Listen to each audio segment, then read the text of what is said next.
exciting edition of your favorite podcast, Hindsight is Horrifying. I am one of your hosts, Jason Mitchell. And I'm the other host, Darth Jader. And we've got a guest. Woo! Yay! Who have we got today, Jason? Oh, I'm back. it sounds like an Adam. Do we not have any other friends? One of three of the Adams, and this one happens to be old Adam. I don't know. I'm actually doing pretty good. I got one now. That's, Yeah, you won what? friend. Oh, yeah, Yeah. that's true. I mean, you're a coworker. I don't consider you a friend. No, we're just colleagues. I consider you an acquaintance at best. Yeah. But, I mean, I'm the one who's allowed to text you in the room, so, I've begun routing my text through Darth Jader, by the way. I got the hint He's noticed. at our last meeting. Do not text me I guess. ever again. But, Yeah. so... I have a thing when I hear the text noise. I start to scream. I don't know. I sent you a Batman model the other day. I figured that was a decent enough text. Well, because here's the thing. Okay, I saw it and I liked it, and I should have just. But it didn't require any action Yeah, on your so part. I exactly, knew you yeah, saw it and liked it. That's exactly. all I needed to know. I didn't need you to react to it. I just knew that if I didn't text it to you, I would forget to tell you about it. So that's it. Well, with that said, we What a thrilling beginning to this episode. excellent beginning. We are talking about something that's a little different for us. A little I off think. the beaten Yeah, a track, little off yeah. the beaten path.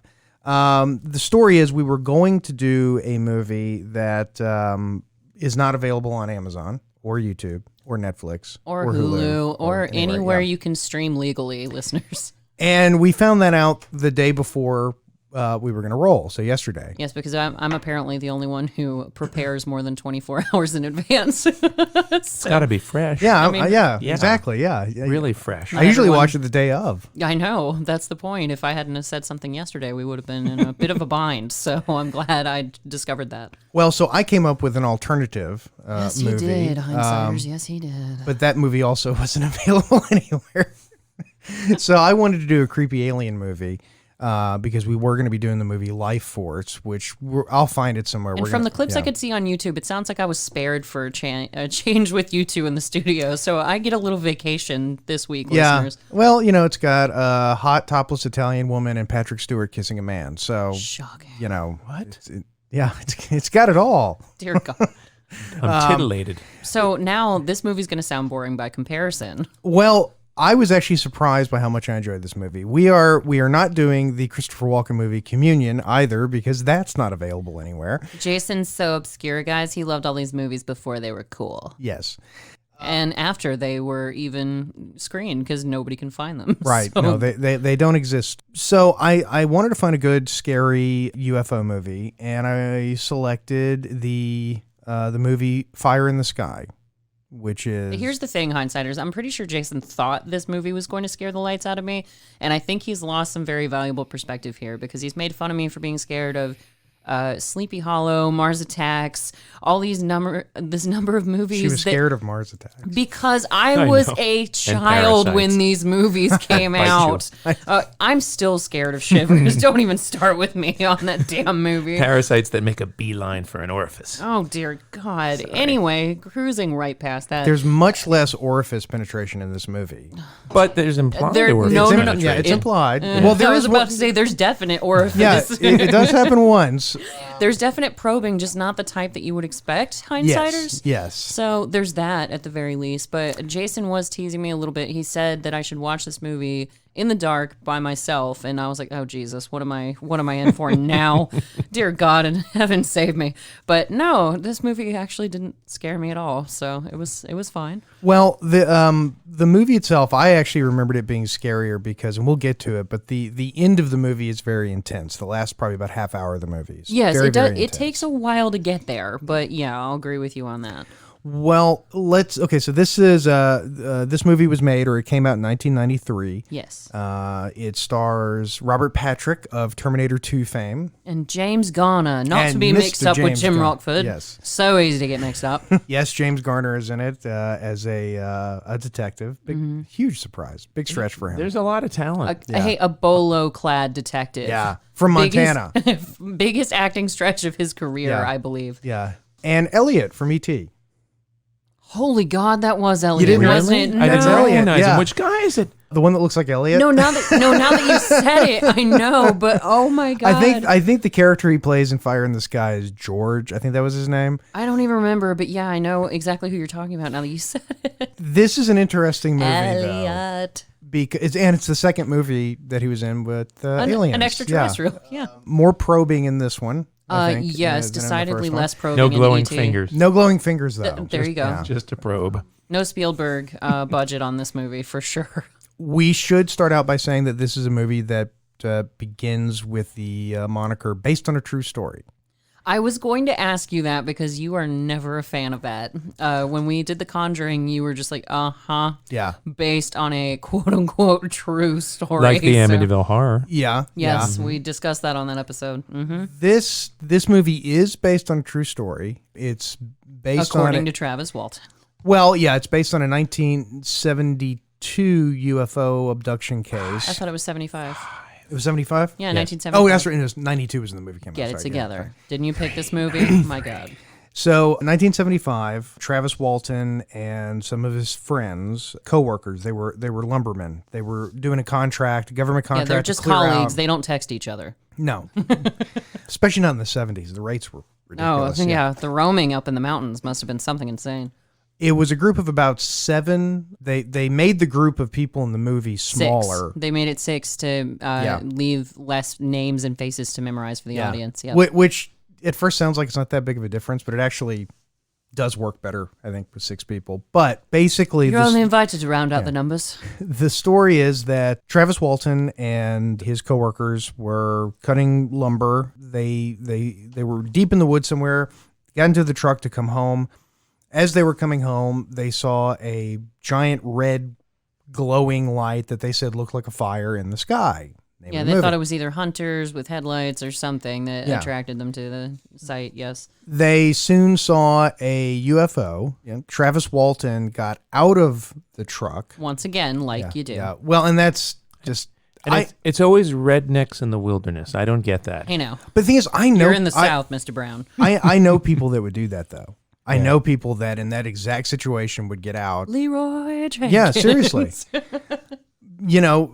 There's just some weird part of the human psyche that compels some people to do crap like that. Curiosity killed the cat, in this case, almost quite literally. But according to the story, Mike Rogers, who was the boss of all these people, and he was Travis Walton's friend, Travis Walton gets out of the truck, a beam of light shoots Travis Walton in the chest, knocks him to the ground. They all... Apparently, they think he's dead. They leave. When they come back, they can't find anything. right. For 5 days, Travis Walton is missing. Mm-hmm. Ted Bundy style. Well, now, and the fact is, and that much of it is a fact, he was gone for 5 days. Right. Now, you can argue about where he was and what was going on, but he was gone for 5 days. During those 5 days, the police did accuse all of his friends of murdering him. And there was some animosity between Walton and somebody else in the group, and you see that in the movie.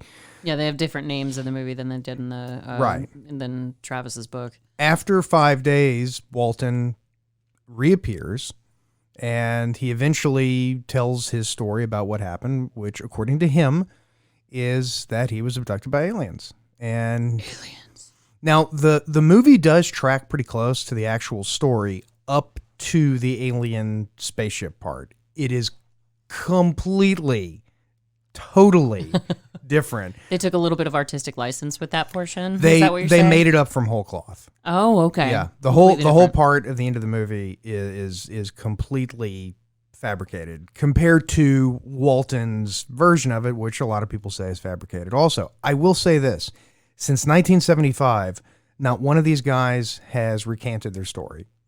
They've all stuck together. However, Walton's lie detector test has been false and positive at times. It's gone back and forth, hasn't it? I think the first one was the one, and then it. Well, he went on a show on Fox apparently, I think in the 90s. I'd have to look in my notes, but at one point he went on some sort of, and that maybe that's what really makes people wonder if this guy was really in this whole story for the money and selling the story rights or whatever. Because first of all, he makes an appearance as an extra in this film. Yeah. And yeah. secondly, like I said, on the Fox show, they actually made him take a polygraph on the show, I think in the 90s, where the polygraph proved false. So, well, polygraphs. They're not conclusive Yeah. polygraphs in general. that's what I've heard. But at the same time, when you're going out of your way to be on a, Who in this room has taken a polygraph? Right here. Yep. not me. I don't know why either of these gentlemen have, listeners, and I'm not sure I want to know. Please don't ask. I won't. Don't worry. Sad that I admitted it now. We were goodness. acquitted. Now look, The glove didn't fit. he's naked in bed with children. Is he? He's shirtless. That doesn't mean he's naked. It's hard to say. There's a sheet over his bottom. So It was okay, to give you inconclusive. guys some It was edification, inconclusive. Robert Patrick, who plays Mike Rogers, Mike Rogers, the foreman yeah, on the crew. yeah.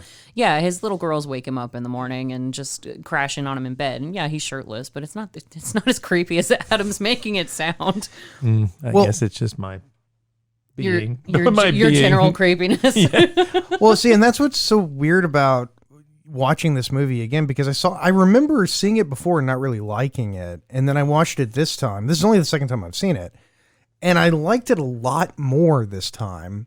I think primarily because it wasn't very heavy on the aliens. Well, it's got this like almost John Cougar Mellencamp kind of wholesomeness to it in the beginning. You see Travis is this sort of scampish character who's, oh my God, he's driving his motorcycle on the sidewalk. What Yeah. a scam. But they all know him too. Travis, know get him. off the Yeah, sidewalk. yeah. Yeah, Come and there's on. one girl that he's clearly a player, because there's the one girl who works at the bakery who goes out of good her way point. to Yes. get him breakfast, and actually, He brings the breakfast to another lady. yes, Yeah, yeah, that's some We've been pretty. there, Jason, Yeah, right? I mean, Yeah. that's baller. Oh, You know, you yeah. dastardly dogs, you. You bought me breakfast? Yeah, kind of. Someone did.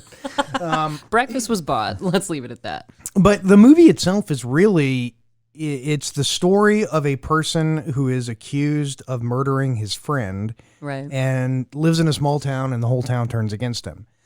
That there are aliens involved, you could take the aliens out and replace it with he was Just kidnapped. That story. Yeah, Yeah. you know.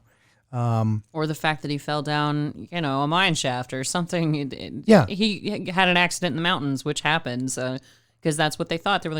They thought maybe the crew buried him because at one point they send out a search party for Travis's body, or Travis if he's still alive, and they found a buried hound dog, right? Yeah, A yeah. hunting hound. And I was like, wow, that depressed me because Robert Patrick, protagonist or antagonist? I would say he certainly changes by the end of the movie. I would say the aliens are the antagonists because they change everyone. Well, see, this movie, one of the things that I like, and you don't see it too often in movies, because it's genuinely, it's typically is hard to write it, What's that? is a movie where you have conflict but no bad guy.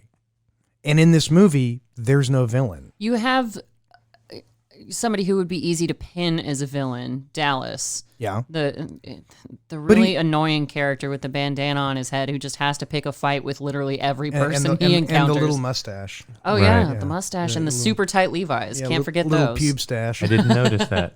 Oh no, the jeans in this movie are freaking ridiculous. Like, I'm amazed the men fight as much as they do, because I'm like, how are y'all even mobile in those jeans? It's ridiculous. Well, It was I the think 70s. I think they fight that much because their balls are being so compressed by the jeans. The It's just- testosterone is just flowing through their Yeah. bodies. I must take you down. Like, give them a pair of boxer shorts, and it's like giving somebody a Snickers. You know,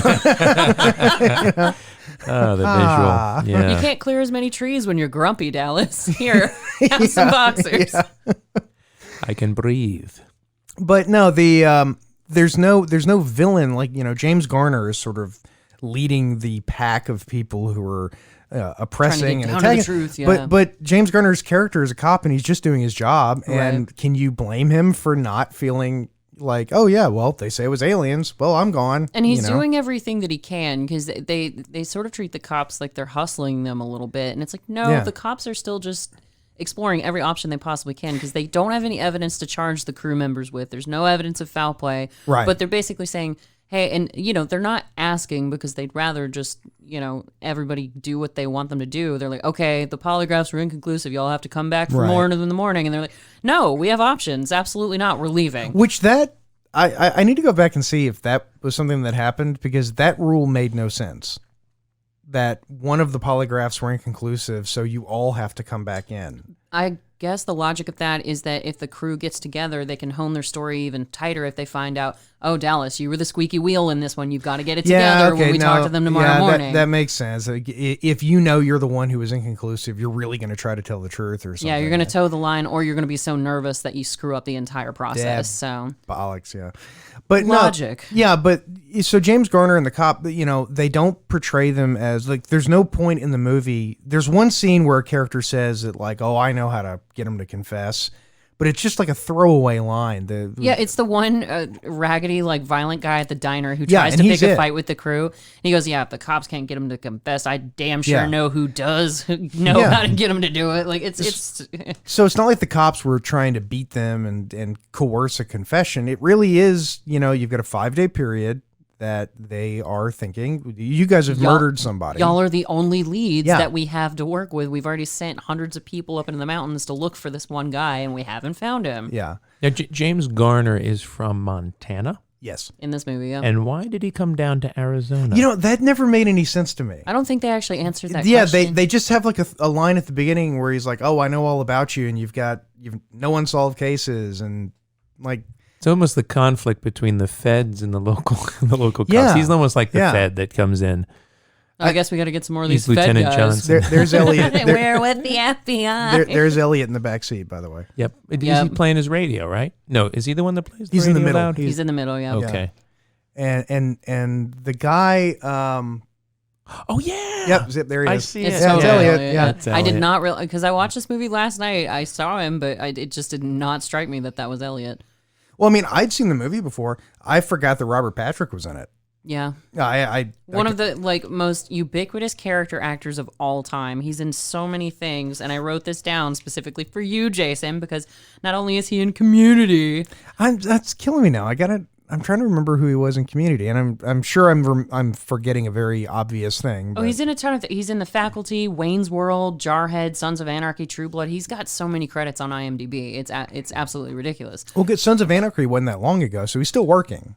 No, he's still an active actor for good, sure. Good. Like, absolutely. I don't know why that makes me feel. I just wrote down some of the more iconic things. Sorry, I didn't really go by what was most recent. I went by things that I remembered him from. Yeah. With the exception of Community, obviously, because I haven't watched it yet, hindsighters.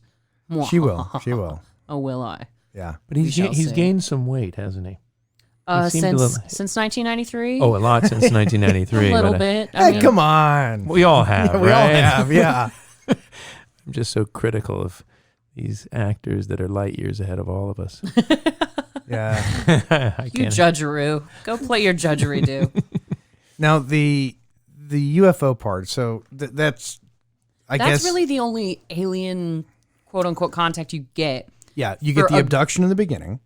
And then... Drama. Yeah. Conflict, drama. And then...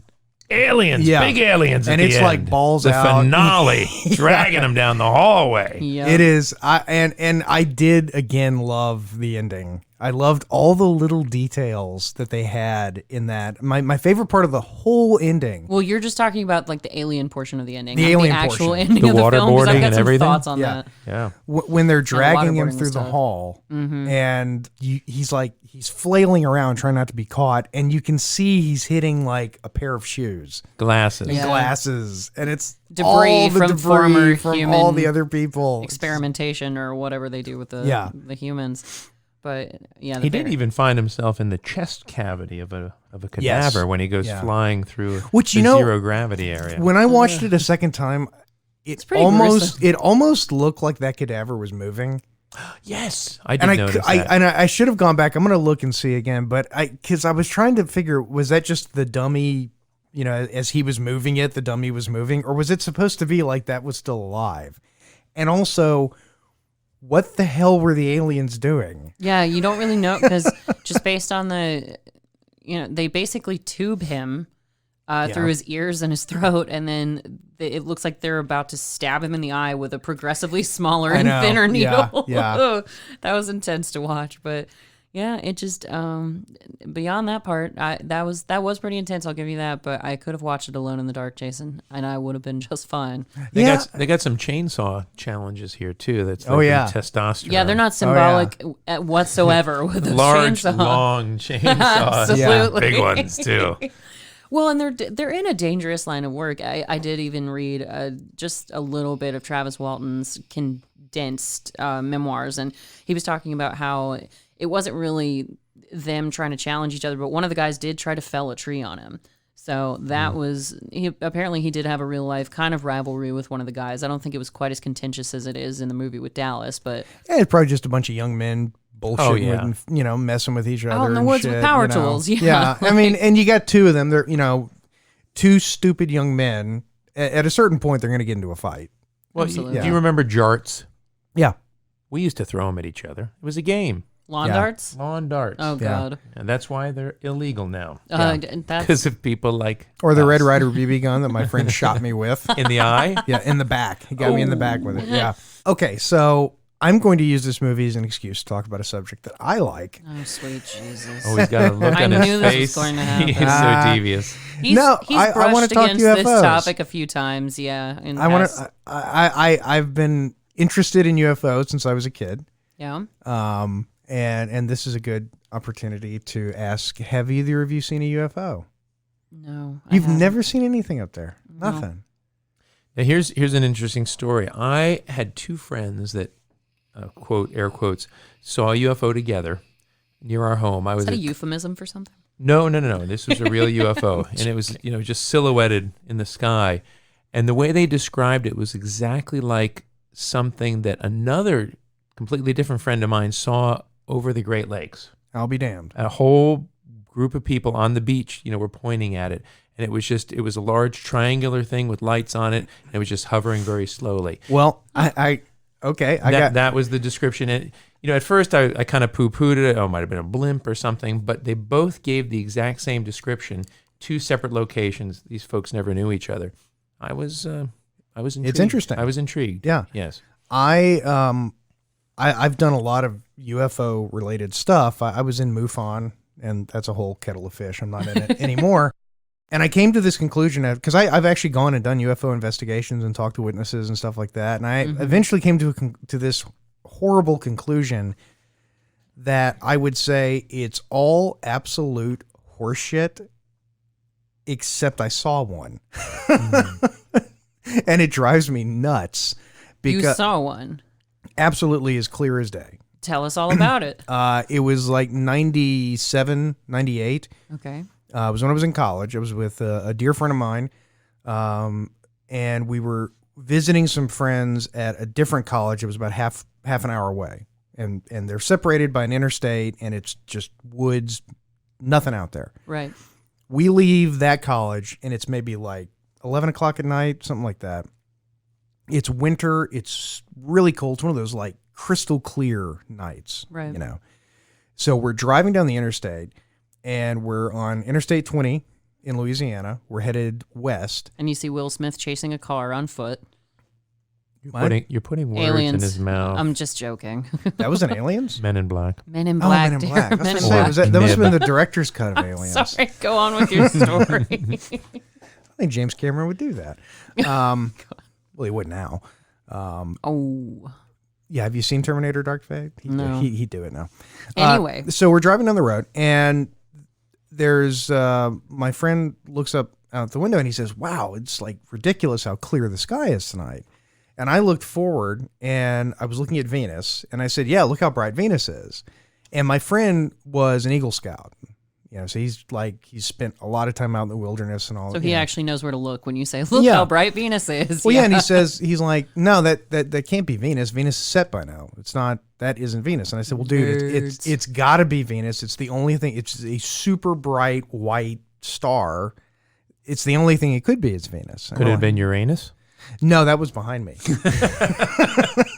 Sorry. Wah, wah. That's why you hired me, gang. That's okay. I have my own soundboard. We love doing this with her.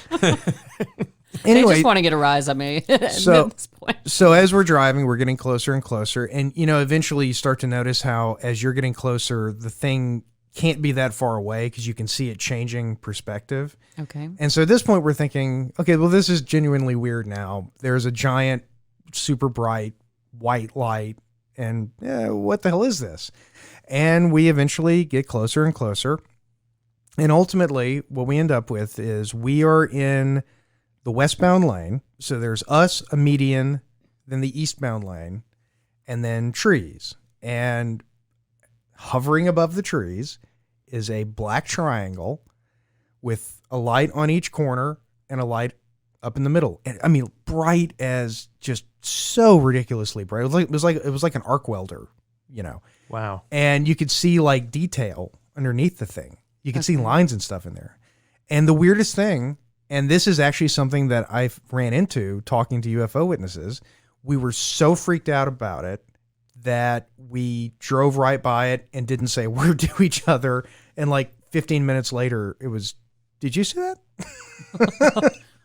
And we actually ended up picking up some friends and driving back to see it, see if it was still there, and it was gone. Of course it was. But no noise that we could hear, not moving, giant black triangle hanging just over the trees off the interstate. And wow. Yeah. So that matches the description of the really independent, right? The one that saw it over the Great Lakes. Seriously? No, it matches. It was like a triangular or pyramidal with lights around it, just like that, and it just drifted away.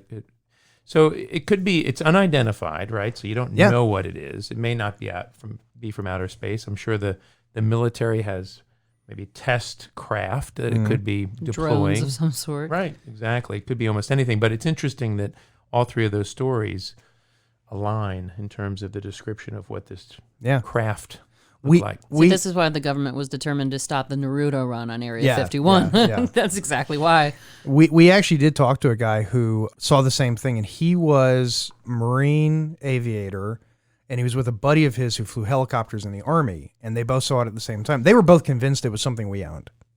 They said, we don't know what it is, but they were absolutely convinced it was something we own. Damned if we know why they're just puttering around the Atlanta, or this was in Atlanta, why they're just puttering it around the Atlanta area, but it's got to be ours. Anyway, so that's that's the UFO story. That's my great UFO story. Hey, corroboration. That's all we need. Yeah. Like, kind of like our famous party in Alpharetta, and kind of like the story of these guys in the movie, Jason, because that's what makes you think, honestly, as an audience, if you're not familiar with Travis Walton, getting back to the movie, is the fact that at the very beginning, the crew members are looking at each other and saying, okay, so we all are sticking to the same story, right? Which is brilliant. And that's exactly what you would say if you had just murdered a man in the woods or left a man to die in the woods. But it's also what you would say if your friend was abducted by aliens and you knew the cops are going to ask you, are we all clear on what the we just saw? Yeah, because they make a big dog and pony show out of the fact that James Garner shows up with his tape recorder. And the deputy's already written down everything that the crew members have to say.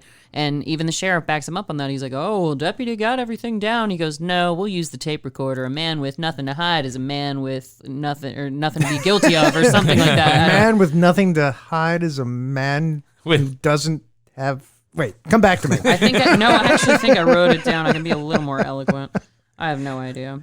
Oh, yeah. We'll use the recorder. A man with nothing to hide is a man with nothing to worry about. Is exactly what he said. Yeah. If a cop ever says that to you, you're dead. You are so going up the river. Run away. No, but so Walton does get abducted, and he's got 7 or 6 witnesses backing him up on that part. They all claim that they saw the thing. They all claim that they saw him get zapped by the beam of light. And here we are. And we're talking 40, real life. We're not even talking the movie. Yeah. So we're 40 something years later, they haven't changed their story. Now, a guy that I really respect, a guy named Kevin Randall. He's ex-Army, and he does a bunch of UFO stuff. I read an article by him whenever I was doing research for this episode. And his whole thing was, I still don't believe it was an alien abduction, but I also don't believe they're lying. So I believe they saw what they think they saw. Yeah. Well, yeah, but how do you explain Travis Walton? Exactly. It's like, I don't know. That's really what the whole UFO thing comes down to is, Well, the movie seems to lean in Travis Walton's direction, especially once we recover. Yeah, Travis, pretty damn heavily. Yeah, because he calls it's in a.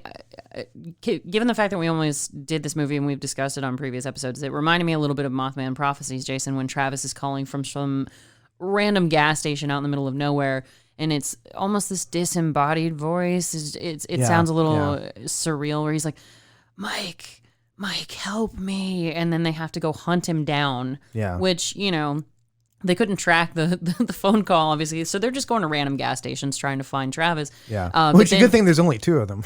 Yeah, right. Where they live out in Snowflake, Arizona. But they do lean in Travis's favor in this movie, because you see these creepy sort of tendril-like fingerprints left in the window when Travis is looking out, and somehow he's the only one who, everyone missed the fact that an alien was just breathing on the glass. I don't think that's what that is. What do you think it is? That's what I thought. It looked like fingers. Well, that's exactly what I thought it was. And I went, I never noticed that before. There's like fingerprints on the glass. Okay. If you watch the, like at the end of the movie, when he's in the like cocoon cell thing and he's pushing out and he tears the membrane. Lucky that wasn't in a vacuum. My God.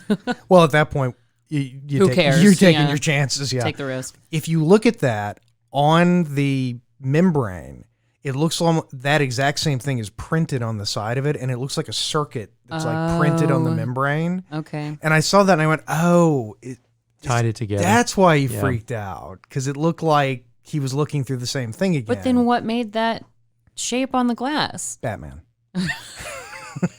Oh, come on. Now, I've never done hallucinogens, but I've heard people say that, when you take mushrooms, weird things can happen. And depending on the size of your dose, you could. I thought he was going in a very different direction with that one, Hindsighters. No, someone told me stories about it. They've taken excessive doses, and people have taken their clothes off and run into the woods and were missing for like 2 days. Mm-hmm. And I just had this vision of them. We're going to stick to the story. Yeah. We saw that UFO. I'm a little freaked out. We both woke up naked in the woods together. Because when you do group hallucinations, as soon as one person starts talking about it, you start seeing everyone. So it's all like, I do see that thing over there. Well, it's like that. I can't remember the name of the YouTube video, but there was a guy apparently on LSD who his friends had to lock in a closet because he was just hallucinating his brain out. And he's just sitting there narrating everything. And I'll put it in the show notes so you Hindsighters can see it, because it's actually really funny. So the guy's locked in a closet, but they've animated it so that he's a little lizard. And he's like, oh, Mr. Balloon Hands, look at me. I walked down the walkway. I'm Mr. Balloon Hands. And he's just saying all this really random shit. It makes absolutely no sense. That's awesome. And they recorded it? They recorded it. It's a YouTube video. So they recorded all of that, and then they turned it into a little cartoon like, oh, who brought this chair? Not my chair, not my problem. That's what I always say. Just like, it's so random. So I'll send it to you guys, but I'll also put it in the show notes. Not me, a friend. Asking for a friend. Yeah. Here we go. A friend of mine. No, this actually was a friend of mine. The first time he dropped acid, he was out with some buddies in the woods, and he's sitting in front of the fire, and they have a big campfire going. And he's like, okay, drops acid. And he's sitting there and he's like, nothing's happening. Like, well, this is weird. Like, I expected something to happen. Nothing's happening. Nothing's happening. And then he gets into this conversation about why nothing's happening. And then he realizes that he's talking to the fire, and the fire has a face and it's talking to him. Oh my. And as soon as he realizes that, the fire stands up on 2 legs, and my buddy just hauls ass through the woods. Oh my! Because he's being chased by a talking ball of fire on legs. Wow. So interesting. It's like a burning bush. Yeah. It all comes together now. He didn't kill himself. He managed to not, run off of a ravine or anything. Well, that's good. Yeah. Yeah, because you see those memes and stuff on Facebook where it's like some of these people are showing their ignorance by saying, oh, these edibles aren't working. They're not working. So you eat more, more. I need to go to the ER. Yeah. They're working now. Can someone please help me? Yeah, very easy rule about eating wild edibles. Just don't do it. Is that the rule of thumb? Yeah. Okay. I mean, apparently, a lot of people don't listen to you. Yeah. Unless it has a face, don't eat it. Oh my God. I would say just avoid them altogether. No, what I'm saying is if you're in the wilderness, if something has a face, you can kill it and eat it. Got it. Oh. Yeah. I thought you were, if it has a mom, you were going in such a different direction with that. If it has a mom, you can kill it and eat it. Oh God. The movie does, it has this sort of action-y first act, but then it really progresses into about an hour of... Yeah, there's a lot of drama that just takes place, and it's very like about to boil over kind of drama, but nothing really happens. Well, it's like Peyton Place in many ways. Yeah, a little bit. Yeah, no, and that is the weird thing is that even though it has less alien in it, and that's the specific reason why I wanted to watch it, I really did. I think everybody did a good job. The performances were good. The dialogue was good. The tension in the movie keeps coming back to, especially when you don't know how it all turns out, is that these guys are going to be arrested at any moment and charged with murder. Yeah, but on what evidence? Like that, and that's where some of the contention you start to see with the crew, they start to break down a little bit. Yeah. Especially with Dallas, because Travis's brother shows up to the manhunt, and he's like, oh, who's this guy that you have on your crew with priors, and he's got a felony for assault with a deadly weapon, and of course it's Dallas, the guy who jokingly felled a tree way too close to Travis the day he disappeared. Yeah. And so you find Dallas playing poker or something with some random people, and he's starting to get really hostile because he's like, oh yeah, they're not going to arrest any of you. They're going to arrest the guy with a previous record, and they start fighting with each other, and it starts breaking down a little bit. Well, can you convict someone of murder without a body? Yes. Yeah. You can. You can do it. It ain't easy. Yeah. You're the legal mind. Yeah, you can do it. I mean, the he's done it before. Yeah, we know we got the wrong guy. Oh, damn. No, you can. I mean, if you can prove, you have to have enough facts that a jury can conclude that the person died. Beyond reasonable doubt. Beyond a reasonable doubt, yeah. But that's what they'll always tell you on a jury. I was on a jury myself quite some time ago. It wasn't for a murder, but it was much more low profile than that. But that's what they kept re-emphasizing to the jury. They said, listen, we can't necessarily give you the perfect amount of evidence and, really give you everything that you need to really determine what happened. But as long as you feel beyond a reasonable doubt that that's what happened, then you can convict the person. So it's just and you get a lot of, crisis of conscience with several jury members. Yeah, well, that's one of the things. Like, if you ever watch a murder trial, you'll see that they prove things, and you're like, why are they even talking about this? It's like they establish that the person is dead, and they show pictures of the body. It's because that is an element that's got to be proven, is that a life was taken. It still has to be laying out. Yeah, so if you don't have a body, it's sort of like if I have video of you shooting a guy in the head, I don't really need a body. If the guy's been missing, we have this video of you shooting him. Right. Right. We had evidence on my jury that the guy had definitely broken into and robbed a vehicle in years previous, and enough of the evidence fit the second case of him doing that a second time that was part of it. Usually I'm not going to do it the same way twice. What were they? No, he did it the same way twice. Why? They can't convict a husband and a wife of the same charge. The worst. Yes, they can, Dad. Yes, they can. But yeah. So, but here we're at the point where, and James Garner's got his eye on the crew the entire time. Travis's brother storms in. He's accusing Dallas, basically, because he's the only one with a prior record on the crew. Yeah. So James Garner's over there with his bolo. A lot of flannel. This movie makes the 90s. This movie makes me want to wear hats. I'm like, I can't wear. You do wear hats. Yeah, but not. I don't know. These not guys, John Deere hats. These guys wear them better, I think. Well, I think they've got a little more rustic facial hair. You keep a certain amount of facial hair, but they've got the more mountain man hair going. Well, on. and this is Kara's movie right here, Lumberjack Sensational, right? Is that her thing? That's what she said on the Aladdin episode, remember? Because her husband is one of those kind of brawny guys who wears plaid. You need to get her a copy of this movie then. Oh, absolutely. She'll enjoy that. If she likes, some weird kinky shit, it's got that at the end too. Stop that. She's about to be a mother, damn it. Let's be a little bit respectful. What is that? Well, the price of tea in China. You're talking about kinky stuff. Mothers are never kinky. No, never happens. I'm not doing this with you guys. Anyway. Doing what? Exactly.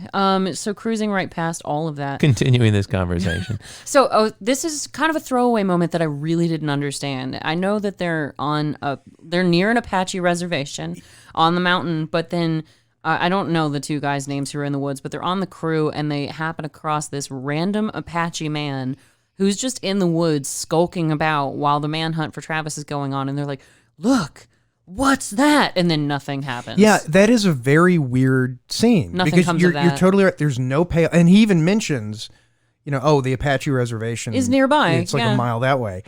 And it doesn't go anywhere. And you see the camera it's right on this Indian's face. Yeah, it and as he focuses on turns him. around and looks, and he looks a little shifty and a little suspicious. well, it looks like, okay, is this guy's gonna know? He's gonna say, well, I saw something, or he's a piece of the puzzle somehow, and or can lead them to one. If you saw the director's cut, it would all make sense. That's what I wonder. Yeah. If there was more to it that they just cut Probably. out, but then why leave that in I there? know. Probably. Oh, I'm such a softie. When we're watching this movie, I saw that they dug up some bones and you think it's Travis for a second and no, it's a dead dog that died on a hunting trip, supposedly.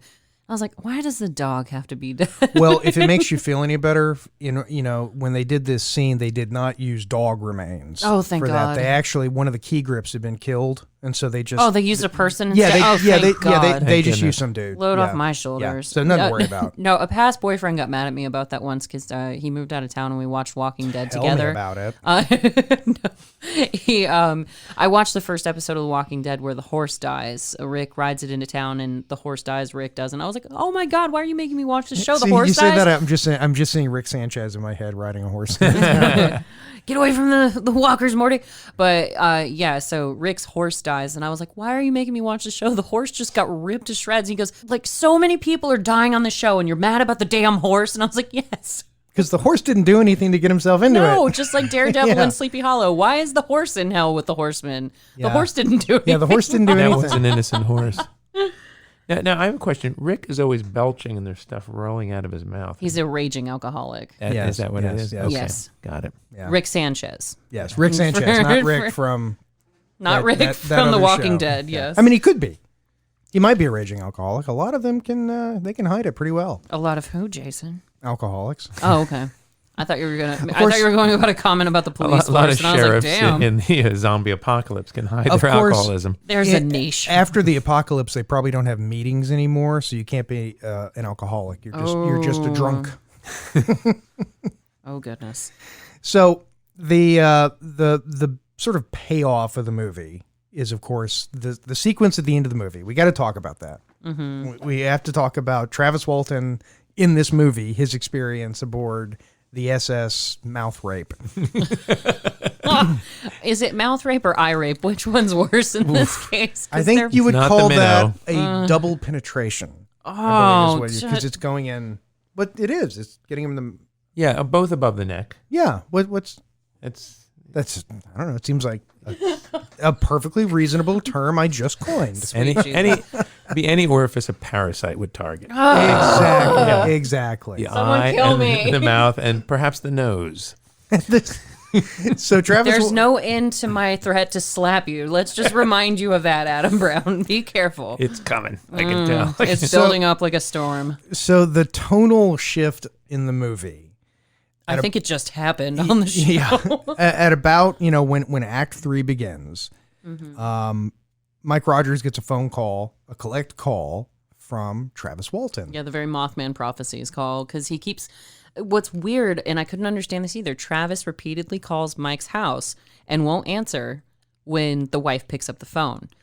She thinks it's somebody who's crank calling them. She's like, "Oh, I've been getting these crank calls all day long, and now it's every hour of the night, and I can't believe." And a random shout out, actually, Mike's wife was a repeating character on Gilmore Girls, one of the few other actors I recognized in this movie. It was driving me nuts. She's the diner owner's sister. She's Okay. Luke's little sister. Yeah, but she's like, "Yeah, these people keep calling and blah, blah, blah." And you see that there's obvious contention between Mike and his wife because she might think that he murdered Travis a little bit.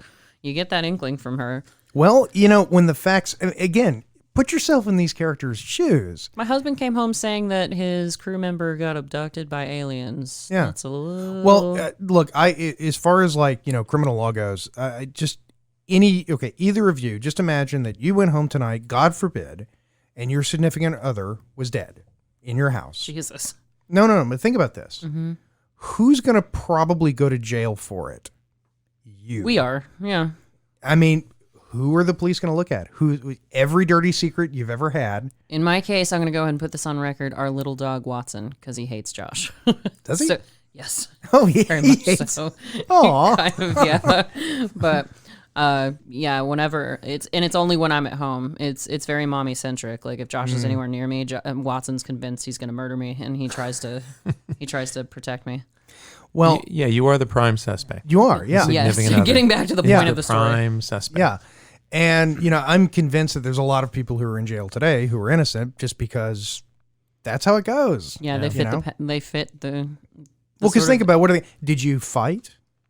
Of course we No fought. shit, We're in a relationship. Yeah. He forgot to take out the garbage today, so some men just can't hold their arsenic.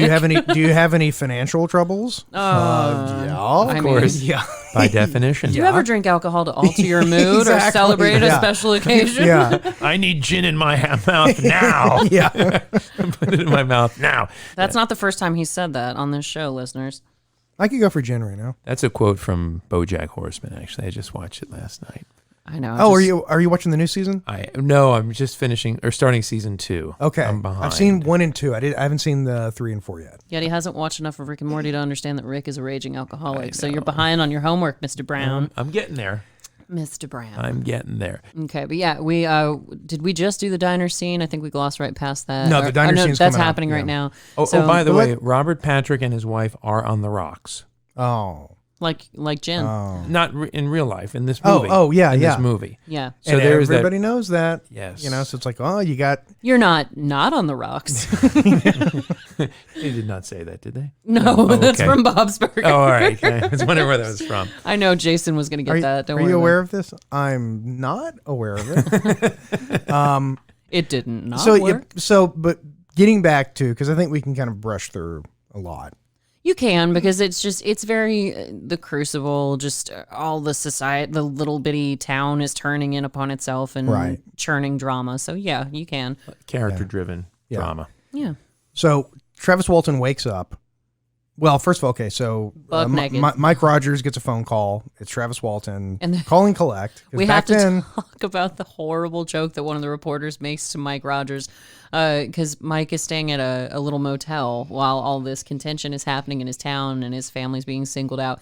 And the reporter wakes him up and he's like, "Oh, I feel like I should ask you if it's a beautiful day in your neighborhood." I wanted to punch that guy so hard. I almost wondered if he was doing that, hoping he would punch him to get it on camera. You have to wonder. Because that's a bullshit thing like reporters would do in the, maybe still today. But maybe in such a small town, like it's not guaranteed that they, know who Mr. Rogers is. So. That's true, 1975? Because, he was on the air, don't get me wrong, but that doesn't mean that they got Mr. Rogers on whatever channels they got. That's in their a very tiny interesting little point. town. I didn't even think about that. So, it's actually possible. Because Mike looks at him like he has no earthly idea what the hell he's talking about. And he's like, "Oh, it's a beautiful day in your neighborhood." What? I just woke up. And then he stabs him with a liquid metal knife straight through his face. And it turns out he was the alien all along, gang. That would be so awesome. The aliens were there hunting the T-1000. That's all it was. That's amazing. Yeah. Where's Sarah Connor when you need her? I don't want to talk about it. Oh, the new movie that's coming out? Okay. No, it's out. It's already come out. Oh, it's already out. Yeah, it's already come out and failed. Gotcha. Yes. Well, and you have to defend the policemen a little bit because they are trying to keep the peace to the best of their ability because, that one contentious guy in the diner, he's looking at the crew all wrong. Like he wants to go outside and fight. And the sheriff and James Garner break up the fight. And they're like, all right, everybody just chill out. You could really calm the whole town down if you would volunteer. And they mention that. They're like, you need to volunteer to take a lie detector test. So they're in a way, they're trying to help them out while trying to solve the mystery. The one bullshit thing that the sheriff does in the whole movie that genuinely pissed me off. The town hall meeting? At the town hall meeting when he says, we've offered to give them lie detector tests and they've all turned it down. Yep. He should be protecting their rights as citizens because, once again, they don't have any evidence. Yeah. So even if he just left it at, we've offered to get them lie detector tests. He could have just left it at that. Yeah. He's not liable to answer any of these. Like he doesn't have to. There is no way they could have this trial in this town or near it because it's All already the been, witnesses are tainted. It's so poisoned. Yeah. And for reasons that, like, I don't know, like the one mother that stands up and she's like, oh, well, my children are asking if so-and-so is a murderer. It's like, okay. And that doesn't mean they are. Like, Right. Yeah, exactly. Your child is not in any direct danger. Yeah. And it's not like they out and out murdered somebody in front of everyone. You know what this movie needs? Batman? No, Dale Cooper. Why? Dale Cooper would have walked in here and figured it out in 5 minutes. Well, so would Benedict Cumberbatch. Yeah, Like, Sherlock, right? uh-huh. Oh, he's amazing. Isn't he awesome? Wow. I'm so in love with Benedict I don't know, Cumberbatch. Sherlock and aliens. That'd be weird. Because he would It'd be interesting because if he excludes all the impossible, no, whatever remains. when you eliminate the impossible, whatever remains, however improbable, must be the truth. Yes, and Spock has actually quoted Sherlock Holmes as saying that on Star Trek. Yeah. We digress. Yes. A little we bit? never do that. No. But yeah, they could have solved the mystery a lot faster. To answer your question, Jason, Dale Cooper and Benedict Cumberbatch. So, Travis Walton makes a phone call. Yes, Mothman prophecy style. Yes. He's buck-ass naked at one of the 2 gas stations in Yes. town. And Huddled against the ice machine, and it's pouring down raining. I noticed this. And yet he's dying of thirst. yeah. Well, I mean, I Which think I it was thought sort was of like kinda I mean, well, He's a little loopy. Out of yeah, his mind. if you're 5 days without water, And the water's just falling out of the sky, you're not going to take You're not advantage going to of suck that? a puddle? I don't think so. I think he was pretty distracted at the moment. I think it was, I mean, whenever you're at the point where if somebody touches you, you just start screaming like Abed when the time changes. Oh, for the love of God. No, you're pretty bad off. The thing about that got me, and I actually am curious. I want to go and see what they actually did. When they find him, they call MUFON. It's not MUFON. They call it. There's some other name. Yeah, they call the alien experts, and Mike is the one who pushes for that because he's like, listen, they're experts. Because I guess that's because those are the only people who showed Mike any sympathy while the entire town was turning in on itself and blaming the crew. Well, they were. They were the only ones that said, "Hey, we believe you. We believe it." And at first, whenever they introduced those characters, I wonder why they didn't just say MUFON. And then you see the scene later on where they're basically torturing the guy, trying to get him to say what happened. Yeah. Yeah, okay. Yeah, they did that so they wouldn't This get is for sued. posterity, damn it. Yeah. Just beating the hell out of him. Yeah, I have no idea what I'm doing. But he does eventually return to society. Travis does. Travis does. They do the worst possible thing imaginable, which is hold Throw a him huge a damn party. What you do for Yeah. anyone with any sort of PTSD is stick them in a crowded room of people. Yeah, that's strangers too. Yeah. A lot of family people, but also strangers. Acquaintances that don't text. Yeah, that's just the worst. Yeah, I mean, that's what we do whenever people came back from Vietnam. We would just shove them into social situations. Yes. It worked every time. Deer Hunter, right? Yeah, the deer. Yeah. God, I haven't seen that movie in a long time. Now I want a Rolling Rock. Yes. The beer of the Deer Hunter. Yeah, especially and everybody's Pennsyltucky. just slapping Travis on the back, like, hey, Yeah. let's get something to eat. Hey, buddy, good, glad to have you back. And it's just, he didn't even just return from war or college. No. Like, it's nothing to celebrate. Yeah. He just, Just leave him He's be. back. Just leave him be. yeah, just let And him. he ends up where? Under the table. Under the kitchen table, hiding. And his wife, or he knocks over the syrup bottle. The syrup, yeah. That is what triggered his memories. Yeah. That was cool.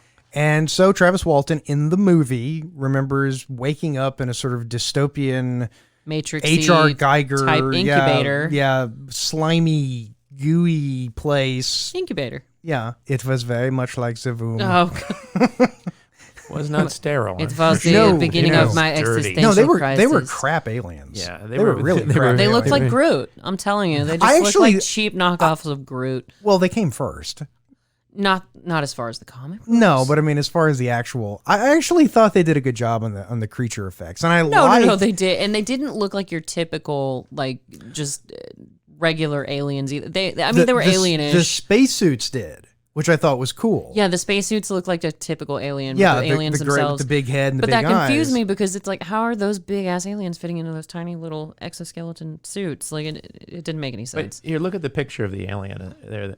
The way they look over their shoulder and with a disgusted look, they look like government employees. You know, it's like, let me get this work done. I know. This guy and get out of here. It's like the 40th. And they were sloppy. They were. They let him get away. Well, that's the thing too, is that it's never explained why? Because he just makes the joke, oh, well, I guess they didn't like me. Right. That, oh God, I hated that. That sort of. He doesn't remember. I mean, he genuinely doesn't know why they let him. They didn't let those other folks go. Well, is it real Travis or no? It was real Travis who said something about like trying to take over the ship to drive it home to escape. No, I was going to bring that up because. Yeah, please explain that because I'm a little foggy on that. The actual story, and I really wish, as much as I enjoyed and I thought it was creepy and scary, the ending of the movie. The actual story that Travis Walton tells is, I think, is more interesting because what he claims happened to him was he wakes up. He thinks he's in a hospital. He thinks he's in a hospital. A human hospital. Yeah, he's laying on some sort of flat surface, and the first thing he notices, besides that he just hurts everywhere, is that he still has his clothes on, and he thinks, well, that's weird. Why didn't they cut my clothes off? And then he noticed that he had his big coat and his shirt, and they were on him, but they had been pushed up. Like they hadn't been unbuttoned or anything like that. Someone had just pushed them up. And he like had someone who's not accustomed to wearing clothes. Yeah. And he had like some kind of plastic apparatus or something that was on his chest. And he thought, oh, that's weird. Like it must be some kind of medical thing. And he saw what he thought were 3 doctors with like masks, surgical masks and something that sort of disfigured their faces a little. Yeah. And he was like, well, that's weird. They're wearing surgical gowns, but their gowns are orange. I've never seen orange surgical gowns. And then, like, as his eyes cleared, he saw, according to him, 3 aliens, like little, not quite 5 foot tall. And it's interesting because he said their eyes were big, but they were like the size of the quarters. Yeah. Yeah. One of them came near him and he tried to punch it, but he was so weak, all he could do was sort of push at it. Yeah. But even though that's all he could do, he like knocked it clear across the room. Huh. Were they humanoid? Yeah, they 2 legs, heads 2 legs, yeah, 2 hands, He gets off of the table. He feels awful, but he's like freaking out and he just starts screaming at him and yelling, and he picks something up, like a clear piece of plastic or something, he said, but it was too light, and he's like, well, it won't do as a weapon. So he's like just sort of hunkered down, and he's just like an animal, and he's going to fight these things. And they leave. They look like they're scared of him, and they leave, which is kind of logical. You have a crazy ape in your spaceship that you probably should have tied down. It's like in the zoo when the tranks wear off too early. Yeah.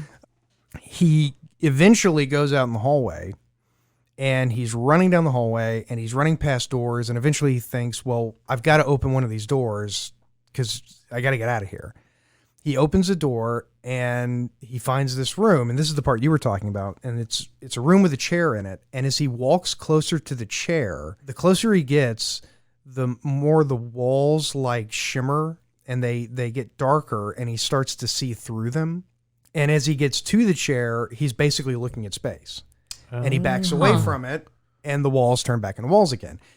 He ends up sitting in this little chair, and he's just pressing buttons and stuff, trying to do something. And he like knocks something, and the stars shift. And he supposedly, again, this is all his story. He says, I felt like I was driving the ship, and like this isn't going to do me any good because all I'm going to do is crash. Like, I don't know what I'm doing. I got to get out of here. Right. And eventually, a human walked in. He said this dude, like... Now that I didn't see in my research. Yeah. A human walked in, and he said he was like this, like, ripped, just like, just blonde hair, just like, he's like this dude, like, genetically perfect human. And he's like, oh, great, it's a person. And he doesn't say anything to him, and he, like, takes Travis Walton out, and eventually leads him through like this other room. They end up in another place where there's like a woman and there's more humans. And one of them eventually, I think, puts him down on the table and then puts something on his face, like a mask, and it knocks him out. Okay. And that's the last thing. And the next thing he remembered. Oh, so there wasn't any of this painful. None of that above the waist probing, nope, as it were. None of that was in the actual story. Huh. As far as I know, that's based on my reading of it. That's crazy. So in a way, his story is both much more plausible. It's less crazy and more crazy at Right. the same time. Yeah. That wouldn't work well in a film. You need a dramatic conclusion. Well, especially after all the nothing that happens in the town. You can't just have I tilted the spaceship over for a minute, and then they knocked me out with, Right. a gas mask. That wouldn't have worked. We need a horror movie ending. Absolutely. Yeah. And that's what you got. You got a horror movie ending. And then with icing on the cake of, why are we back here, Travis? Because Mike winds up in the middle of the woods, obviously divorced from his wife, and things didn't work out. Like he's starting an Uncle Jesse tribute band. Exactly. He's a little more mountain man looking, but yes. So yeah, Travis brings him back to the site where it's a new show called Dukes of Hazzard. I'm going to star in it. Just get a girl with cutoffs. It'll be a hit. So they go back to the site where Travis was supposedly abducted, and they're like, what is it they even say? Travis is like, do you feel it too? Like, it's just a weird, creepy feeling that both of them get. And he's like, yeah, I feel it, Travis. Well, and then he's like, I guess they just didn't like me. And it's this really like... No, they should just jump in the air and freeze, right? Exactly. It's so underwhelming. Well, but see, there's two things about that last scene that I did like. Do tell. One is that the scene begins with him going to work. And it's like, yay, he's got a kid, his wife is pregnant. He's got a sense of normalcy now. He has Mike's old life. Yeah, and basically. He sees the sign for a Harley Davidson, and in the beginning of the movie, he had said, "Hey, you and me need to start our own Harley Davidson." MT. Yeah. Where our prices are so good, our showroom's always empty. Get it? Look, I know. It's like, God damn it, man! Get away from me. Come on, Hank. Get away. I'm telling you, it had that John Cougar Mellencamp wholesomeness to the beginning of the movie. But the thing is, though, what I thought was, he's going to go find Mike, and he's going to say, we need to do this. We need to start. But he doesn't. All that does is just motivate him to go, you know what? I got to go find Mike. He's probably been driving by that sign every single day on his way to work. Every single day. And this was the day where he said, I've got to go see Mike. Well, and it's a point of forgiveness for both of them in a weird way, because Travis didn't realize until he was in his hospital bed when they had found him that Mike, his very best friend, left him behind in his hour of need. See, I'm pretty sure my best friend would leave me. Yeah. I'd be okay with that. I would blame him for leaving me. You did the right thing. Yeah. She's got a kid she's got to look after. She's got stuff she's got to handle. Yeah. Like, that's fine. I would be like, dude, you thought I was dead. You made a call. Just I'm like fine, an Evil man. Dead. If you get turned, hack the hell out of me. Oh, yeah. I'm If either of you turn into zombies, I'm sorry. But, Now, if I turn into a vampire, do what you gotta do. If I turn into a vampire, let Meg handle it. She and I have a clause. So okay, but only if you don't turn into like moody and sappy. I promise not to sparkle in the sunshine. How about that? There you go. But there is that point of forgiveness that Travis and Mike have to get past, because Travis does realize, you left me in the hospital bed, so that's a big betrayal for him. And Mike gets mad because he's like, you know really what? Mad at him because he's like, you freaking idiot! If you didn't walk out and look at the damn thing in the first place, none of us would have gone. Because his whole life gets ruined because his stupid ass friend walking out to look at the pretty lights. And that's the other thing I liked about that scene, was that at the end of the movie, you've got Travis Walton and Mike Rogers. Travis Walton, if the movie is to be believed, if he was abducted by aliens and had this horrible thing happen to him, right? He's over it. Yeah. Mike isn't. Yeah, Mike is the one who's hurting. He's living in a little and he's still afraid shack. of the aliens. He's like cowering behind the door of the car. Whereas Travis is the dumbass who walks back out in the same field. Was he kind of limping or something? It was something weird going on at the end. With who, Mike or Travis? No, Mike had like a bum leg or something. He couldn't stand up. Well, he's an old, crippled man emotionally now. He's living on his own in the woods. It could have been anything. It could have just been them. Yeah, he could have taken a bad fall. He lives alone in the woods. Who knows? Yeah, I think the movie was trying to just convey how just he's worn out. But they both kind of help each other out, because Travis forgives Mike for abandoning him, and Mike he's like, listen, Mike, everybody misses you. Your sister misses you. I miss you. You're about to be an uncle again. Really? He's like, again, yeah. And it's he's been in utter isolation. So they both kind of forgive each other for their circumstances. It's a very bro moment. Like, hey, we good now? Yeah, okay. Well, I don't think the aliens like me. And then it's over. Yeah. And the thing about a movie like this is that, especially when it's based on a true story movie, you can't have an Independence Day ending.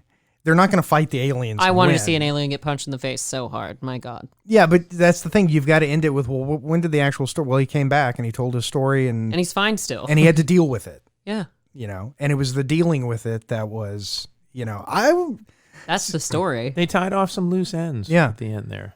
Well, Well, it's kind of like what we talked about on Night Shift. I mean, not every movie has to end with catharsis or like all of the ends being tied. Some days, that's just how life is. You walk up into the city and you're like, wow, I got fired today. Guess I got to figure that out in the morning. Like, you still have problems that you have to address the following day. And I guess that's just where they left us, is kind of in the middle of the story. Yeah. Oh, I thought about you, Jason, during this moment of the movie. We're backpedaling a little bit, but the classic static on the TV screen to create a spooky moment. 1% of that static is information left over from the Big Bang. What? Mm-hmm. When the Big Bang occurred, there's a huge radio emission. It's basically this big wave of energy. And when it was first, it was detected independently by two different researchers with two different radio antennas. Okay. Radio telescopes. And they both thought our telescopes are broken because we're looking where we should be seeing some information from the Big Bang, but all we're getting is this damn static. Right. And that was actually the noise from the Big Bang. And if you have a TV, an old analog TV like that, about 1% of that static is actually the noise from the Big Bang. And if you zoom in closely enough with your audio listeners, boobs. You can hear the bare naked ladies singing The Big Bang Theory. Do we always have to go there? God damn. Do we always have to go there? Hey, you guys torture me your own special ways. I get to return the favor whatever way I can. So I wore a Neil deGrasse Tyson Thank t-shirt. you for changing the damn Can subject. you read that for me? What does it say? Why, yes, I can. You can actually see a coffee cup, listeners, on Adam's shirt with a picture of the universe spiraling inside it. And it says, Galaxy, I'm sorry. Carry on. That's her universe. I'm not reading your damn shirt anymore, Adam Brown. But Neil deGrasse Tyson. I love the smell of the universe in the morning. Neil deGrasse Tyson. See, I said universe because it says universe on the damn shirt, you ass. It should have a picture of Uranus. Net tied that one off. That joke never gets old. It's so old, but it still makes Jason me laugh. is really getting close to slaptastic threats over here as well. He's about to join Adam Brown in that boat. You're right. right. Second oarsman. I wore this for a reason. Neil deGrasse Tyson doesn't believe in alien abductions. And his reasoning is because no one, not one person, has one, like an ashtray from the waiting room. Yeah. A magazine. Grab it and put it in, put it in your pocket. Grab a packet of matches. Or just a piece of goo, Yeah. And it just coincidentally, this guy was naked after 5 days, which means everything that was inside him would have been purged out. And he had plenty of time to be washed clean of any cellular remnants, cellular data or information. And because that would be so critical, because you would find different compounds that aren't common from a carbon-based There'd be life form something Earth. there. But not one person. Yeah. Not even a pen or a T-shirt or any kind of Wait, are we tchotchke. still talking about remnants inside of people? No, or just, there are. it got so weird. What, like if it breaks off? I was trying to actually interject Imagine that, something alien. intelligent, and you took it there again. Oh shit! yes. You've like assumed my role. I'm the that problem poor alien. here, for sure. I'm gonna get fired. Grok, where is probe? I didn't have a probe, sir. It's kind of like in regular surgery. Oh, did you leave your watch inside that guy, Doc? Oh shit! Oh, like a Rolex. We're gonna get so sued by the planet Well, Earth. the DoD has just signed a contract. I saw this on a defense website, not a UFO website. The DoD has got a contract with some company that they are specifically hiring to test what they refer to as metamaterials. Metamaterials. Tom DeLonge, the former frontman of Blink-182. I'm not getting the tie here. He's big into UFOs. Oh, okay. And he has this group called like the To the Stars Academy and something else. And it's really, I encourage everyone to go look up the Tom DeLonge UFO thing, because it's he's got like deep connections with the Defense Department, and he's met with all kinds of people, and it's like verified crap too. It's weird.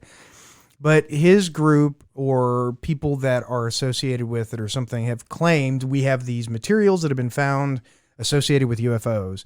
And apparently the Department of Defense is now going to spend money and actually go in there. And if I saw the actual documents where they're talking about well, look, if these are real, this could be really big. So we need to find out if it's real. Uh-huh.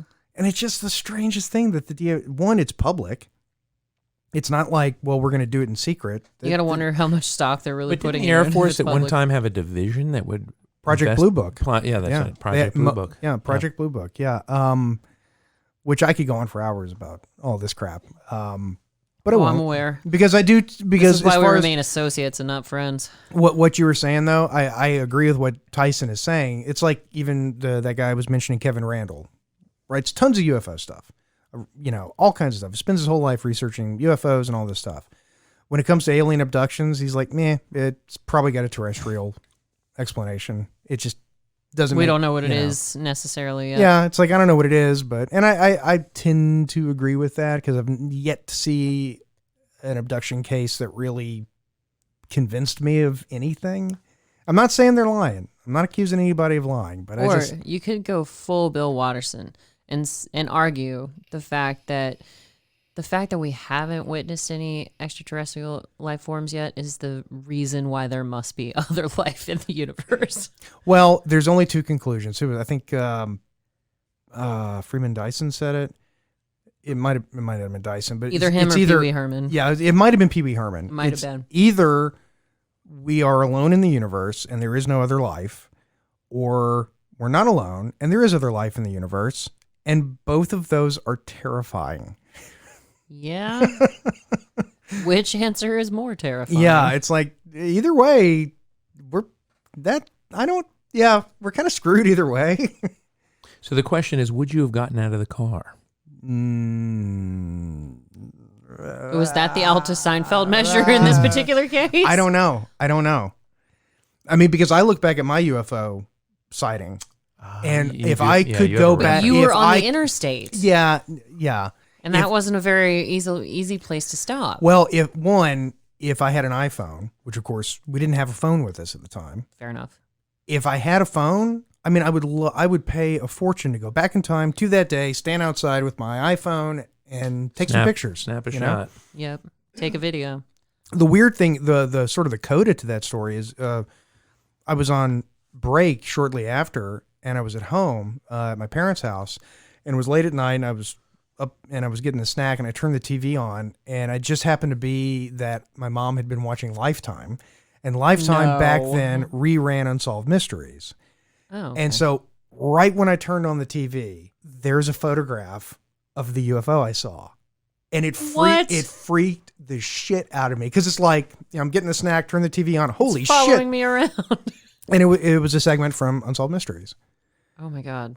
So this exact image has not only been corroborated by the two of you, between people that both of you know, as well as you yourself, Jason, but also on television. So it's so is it always the same pyramid shape with the same dots, that one has seen a lot. Okay. That one's seen a lot. And it's the only one I've seen, so it's the only one I can, because I'm used to the flying saucer shape, kind of tabloid sort of stuff. I've honestly never heard of the triangle shape. Well, the interesting thing about flying saucers, Kevin Arnold, not Kevin Arnold, I can't remember his name. The guy who the original UFO sighting, Kenneth Arnold was his name. He was the guy who ushered in the UFO era. He was a pilot. He was in Washington State. He was flying, and he saw these silvery-looking things flying, and they were sort of they were kind of wing-shaped, like a boomerang kind of shaped. Okay. But when he described it to reporters, he described the way they were moving as looking like saucers skipping on a lake. Oh, flipping rocks. Okay. Yeah. Okay. And they took that and they reported it as flying saucers. And from that day forward, in every movie in the 50s, what it looked like. They were flying discs. They were saucers. Interesting. And it was literally because reporters just took what he said, and either on purpose or skipping accidentally, rock images. Yeah. Okay. They said, he said it was a flying saucer. But he didn't. He said it was moving like a saucer skipping on water. Interesting. Yeah. So who the hell knows? That's not a flying saucer. That's a space station. But yeah, so oh come on, that was good, and it. Yeah, that was it. But so I mean, So Jason, I guess we really need to get to why you chose this film, because I'm not going to lie to you. At first I thought you and Adam just had this pact where you were trying to mentally and emotionally scar me, because when you told me to watch it alone in the dark, I was a little bit worried. And I was like, oh Jesus, what am I in for now? But so I have to know why this movie in particular, beyond the reason that your first original picks were. It was that is it. It was a backup to a backup. Okay. And it was like, oh, well, what's out there that I want to stay with aliens and stuff, That makes sense. So, look, Alf to Seinfeld. Yes. I'm going to actually rate this one pretty high as like an 8, because I didn't like it the first time. Okay. And this time watching it, and I enjoy the character stuff. So the stuff that I found boring the first time, I enjoyed more. Right. And the stuff that, was creepy and all that stuff at the end, I still liked it. So, an 8. An 8? That's a pretty high score, honestly. So yeah, it improved. All right. What do you think, Mr. Brown? I enjoyed the waterboarding. Of course you did. Who doesn't? Of course you did, dear. But at least they cut open his mouth and his eye. I did think about that a little bit until they filled his eye with this milky. I know. My eyes are watering just thinking about it, because you think they're being somewhat kind, because they do vacuum seal Travis with this. They do. This skin-like material, and it's literally like vacuum sealing him. They suck the oxygen out of the remaining space, and then he's screaming, and you're like, oh my God, he's going to suffocate. No, then they cut a slit for his mouth so he can breathe, and then they cut one of the patches over his eyes so he can see, and you're like, oh, okay, maybe they're trying to calm him down. And then you rapidly discover. Until the needle comes. Yeah. That keeps changing smaller and smaller. Oh, and that's the last thing that happens, because first they tube his ears and his mouth. Oh God. And that's all before they flipped him over. Oh, I felt really uncomfortable when they did that. Yeah. Particularly, they rip all of his clothes off. So that's how we make you uncomfortable. I've been wondering all this time. It seems like an impossible feat up until now. Well, but then they fill his eye with that milky stuff, and oh God, I couldn't handle that. That was gross. I gotta say that the film stimulated a lot of great conversation. Mm-hmm. Yes. Mm-hmm. The performances and the talent pool they chose for this is. So are you telling us this is the first time you'd seen this movie? This was the first time I'd seen it. Oh, okay. Interesting. When I first watched it, I understood that, there was a certain period when people were very interested in UFOs. Mm-hmm. And I'm sure when they greenlighted it, they thought, hey, maybe we can make some money off of this guy's book. But I was watching and thinking of the actors when they were getting hired for this, and the guy's like, I was in Terminator, right? And you're offering me this. but all in all, I did enjoy it. I'm going to give it what would be a middle of the road ranking? It'd be a 5, as in no improvement, no detriment. Yeah. I had never seen it. I remember the advertisements for it, but I hadn't seen it. Yeah. And I have to say I enjoyed it. I'm giving it a 5. Okay. Yeah. I'm actually going to stick with you on that one, Adam, because once again, I never saw this movie when it came out in '93, so I'd never actually even heard of it until Jason suggested it yesterday. Not too many people have. And, I'm not even making fun of it, because I enjoyed it for what it was. Yeah, I mean, it's a good movie. It's not great. It's not anything that's going to go in any film vault somewhere, but and the acting is surprisingly good, considering the fact that there aren't a ton of heavy hitters in it. James Garner does a great job, obviously. It's low-key. I think that's what I kept appreciating. It's low-key drama. Uh-huh. Yeah, it's like it's an alien movie about an alien abduction, but it's low-key. It's the aftermath. They wouldn't make this today. They couldn't do it. The whole movie would be him fighting aliens. Well, they couldn't, because it's like, and I think I've had this discussion with you when we're thinking about writing and whatnot, how everybody enjoys the catharsis at the end where, the lovers end up together, or they got the job, or something was achieved. The ends get tied. This is the kind of movie that happens after that, but in a more realistic fashion. Yeah. It's not, that's why you don't get stories of, oh, the lovers get together, let's watch them be happy together. Nobody cares to see that, except for the happy couple that's in the relationship. Those are the only ones that care about that story after they get together. Yeah. The drama before that is what's interesting. Yeah. And that's kind of what this movie is that, once again, you don't get to the real action of it until the end of it, but it's really all about the real life drama that goes into the dreadful waiting of, oh my God, our friend might be dead. We don't really know what happened. It's that awful waiting to hear the results from the doctor kind of a dread. So and I don't know, it just keeps you on the edge of your seat for that reason, if nothing else. There's a good bit of tension. And then you feel the remnants of tension where this guy is dealing with how to become a normal person and live his everyday life after all this has happened. And even though he tells his story, you know, without any real plot holes or anything like that, he tells the same story over and over again, and people still don't believe him. Right. So it's just that weird tension that we aren't used to dealing with in storytelling. So I appreciated it for what it was. So for that reason, especially since I don't have any nostalgia toward it, I have to give it a solid 5 because it was good for what it was. Yeah, it definitely makes sense. He did have a good therapist. I thought the woman was fantastic. Yeah, the doctor. She came out of the starting gate like, I believe you, Travis. Right. So I am always here. You can find me whenever you need me. That's the sort of doctor you always want to have and never get, you know, like anytime you're ever, you know, like you have a real problem, that's who you want, you know, but it's never that person. It's always like, oh, were you beaten as a child? Is that what this is about? Like they want to find. So we will talk now about there's an your effect parents. they need a cause. Where is Waldo? Does your father still abuse you? No. I mean, yes. No. God damn it. And she's just planting answers in my head. Ha ha ha. That is one of my favorite jokes. It amuses me tremendously. Lordy. All right. Well, on that hilarious note, we have pretty much hit our time, listeners. So we are in an official... You know what the music means. And I'm being shuffled off. Don't show me the light. No, but yes, once again, as always, listeners, you can find us on our social mediums if you care. If you haven't found us by now, we're not sure that you do. We have to thank Mr. Brown, who's in an official heat for appearances on Hindsight is Horrifying against our beloved Katie. So we will see who comes out on top of that competition. And this has been Darth and Jason with our awesome friend Adam. Adam, thank you for joining us again in the studio. Thank you for having me. Thanks for being here. Absolutely. This is Hindsight, and goodbye.